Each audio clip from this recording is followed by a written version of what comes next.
I'm Ranger Brownie Akers, and you're in the tower.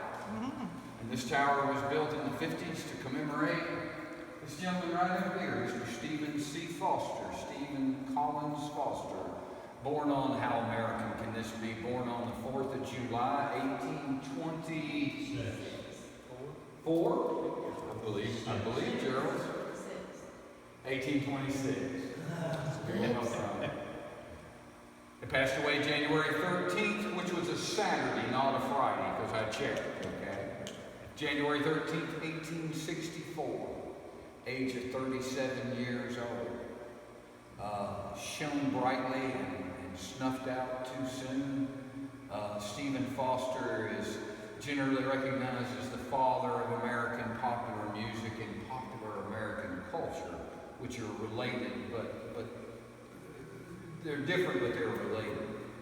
Because in music, popular culture began to be evolved and to bring Americans together as specifically an American entity, as opposed to songs from Europe or other areas. He was definitely an American songwriter. Like I say, I'm Ranger Brownie Akers. I got here in September of 2014 as a volunteer. I was going to be here 4 months in Swanee River State Park, 4 months, and then I was going to be gone. Well, that didn't work out too well. I became a part-time OPS employee and became a ranger in September of 2015. Stephen Foster State Park is known primarily as an events park and a music park. I almost said amusement park. Sometimes it is.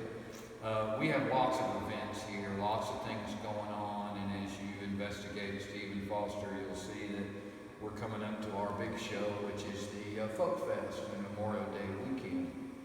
And so many different influences that this park has had on this area over the years, and one thing I always point out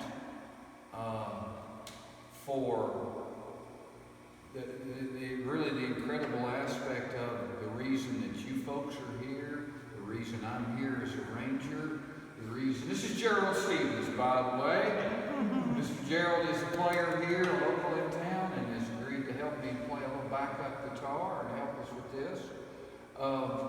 So, the thing that brought us all here, that built this tower, that built this museum, when you tell me music can't make a difference and can't be a defining factor in history and what transpires, this whole place is here because of one word in one line of one verse of one song, which we're going to get to in a minute.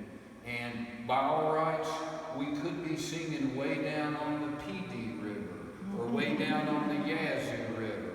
Because Stephen was writing this song and he asked his brother for help, and his brother got out an atlas and they started going through, and he said, well, how about Swanee River, Stephen? And Stephen Foster said, that's it exactly.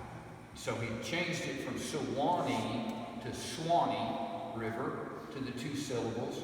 And so way down on the Swanee River, that's the whole reason that we're here. And it's an amazing fact that all this transpired because of that one moment in time created this whole place and brought me here and brought all of y'all here tonight. How many of y'all are camping in the campground? Wow, great, fantastic. Everything okay down there? Good. The little black dog you see running around, he's real friendly?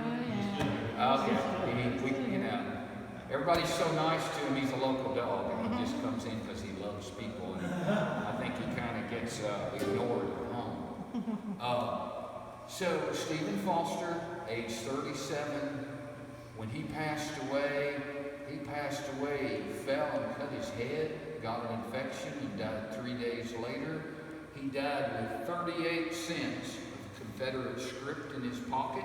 He had 3 copper pennies, and he had a piece of paper that on it was written, "Dear friends and gentle hearts."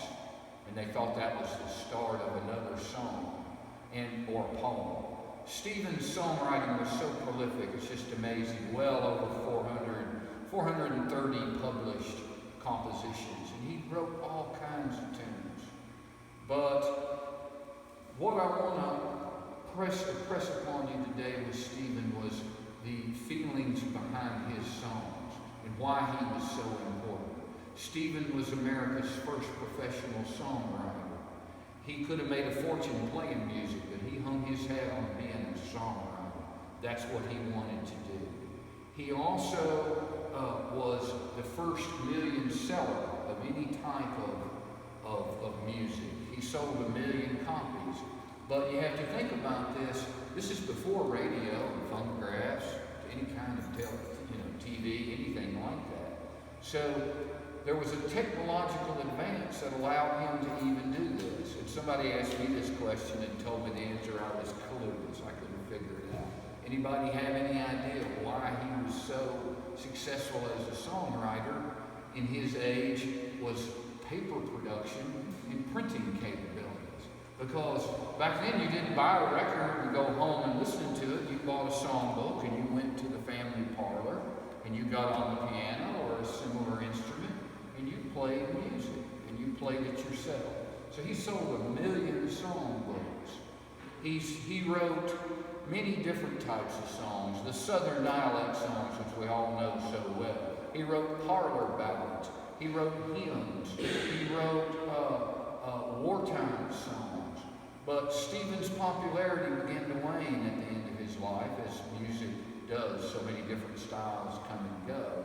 And so he tried to keep his songwriting going and had a hard time with it. He, at the end of his life, he was a fairly unhappy man. And again, only 37 when he passed away. But I think Gerald and I should do a couple of songs here as examples of what he does.